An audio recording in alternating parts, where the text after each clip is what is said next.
بسم اللہ الرحمن الرحیم۔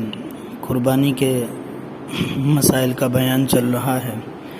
گائے کی قربانی پر اگر پابندی لگ جائے تو کیا کرنا چاہیے؟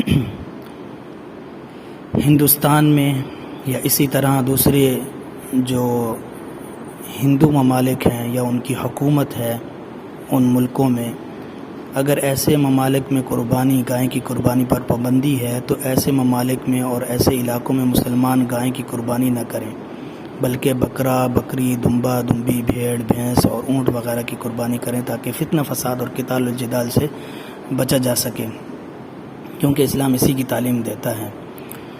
لیکن اگر کسی نے اس کے باوجود پابندی کے باوجود گائے کی قربانی کی تو قربانی بالکل درست ہو جائے گی اور فریضہ بھی ادا ہو جائے گا۔ لیکن ایک بات یہاں یاد رکھیں کہ مسلمانوں کا بھی کافروں کا ساتھ دینا جائز نہیں ہے۔ یہ کہ نہیں ہے کہ اگر حکومت نے، ایک ہندو حکومت ہے، کافر حکومت ہے، اس نے پابندی لگائی ہے اور مسلمان بھی اس کا ساتھ دینا لگیں تو ایسا نہیں کرنا چاہیے۔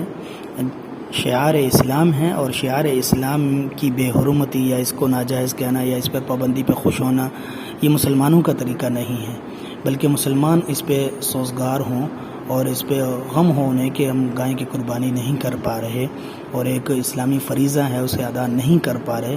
وہ الگ بات ہے کہ مجبوری کی وجہ سے، حکومت کی سختی کی وجہ سے وہ قربانی نہیں کر رہے تو اس کی ایک اور الگ وجہ ہے۔ لیکن مسلمانوں کو یہ نہیں چاہیے کہ وہ کافروں کا ساتھ دیں ایسے معاملات میں جو شعار اسلام ہوں۔ اللہ تعالی ہمیں عمل کی توفیق عطا فرمائے۔ واللہ عالم بالصواب۔